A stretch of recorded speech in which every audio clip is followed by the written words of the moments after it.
back to another episode of Sell Like a Woman, brought to you by Always Good Sales and Success Coaching.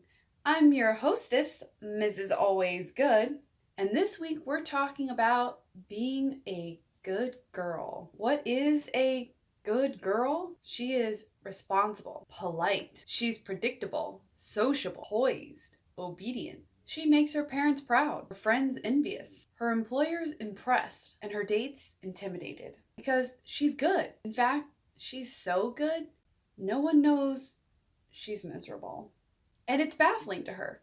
How could she be so miserable? She's done all the things. Everything she was supposed to do. She went to school, got a responsible job, a presentable, steady mate, and even became an upstanding citizen in her community. She ticked all the boxes for everyone around her, except her own. So why is she not satisfied? She's followed every path except her own. And the trouble with being a good girl is that you never really achieve greatness.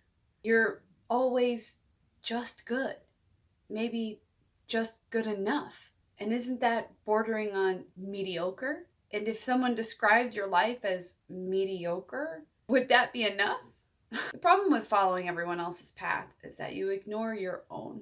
We often have a lot of instincts that maybe would lead us down less feminine paths. I myself started out as a secretary and was told many times I had an operational mind. But really, I was just good at doing what I was told. But I never got to do what I wanted. And finally, when I gave myself permission to do so, I got to be in sales, a traditionally male-dominated area. And I got into an industry that many think is shady. There's so many movies out there about shady salespeople, and that's what we see. And ultimately, it's what we still think it is. But all of my wonderful saleswomen out there know better. They know a lot better. But how do you convince someone that everything we all know to be true isn't? And that this path fulfills you? People don't use the words fulfill and sales in the same sentence, but they should. Why else would so many people be in it? I don't really believe that many of us are interested in conning people. I think most people are good at their core. We want to help other people. And sales is one of the few places where you get to do that and you get paid. And we're not just saying that money is the only reason, but it's powerful. You want to be able to provide a life, to provide some value to your household, be able to take your kids to sports lessons and be able to pay for groceries every week and not worry about whether or not you can afford gas. And you want to be able to contribute just like you contribute to your customers, just like you contribute to your community. And why shouldn't your career fulfill that need? It can be fulfilling in more ways than one. And it's not male exclusive.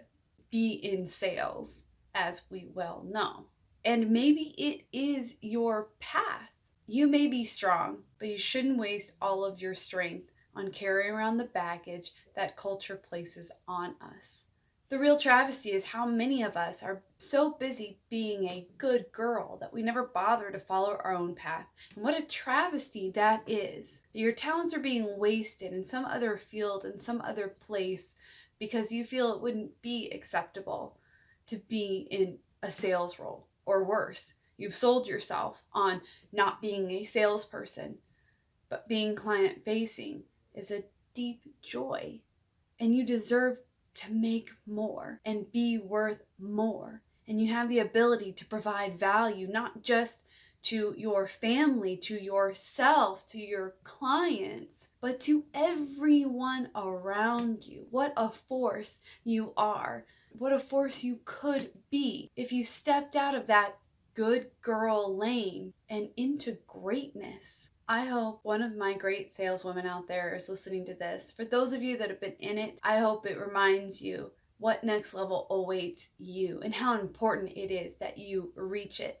and take your good to great. And for those of you that are thinking about it, get in it and get in it soon. Make sure you find your next level, and make sure no matter what lane you're in, what job, what industry you're in, make sure you sell like a woman. No. I did it now.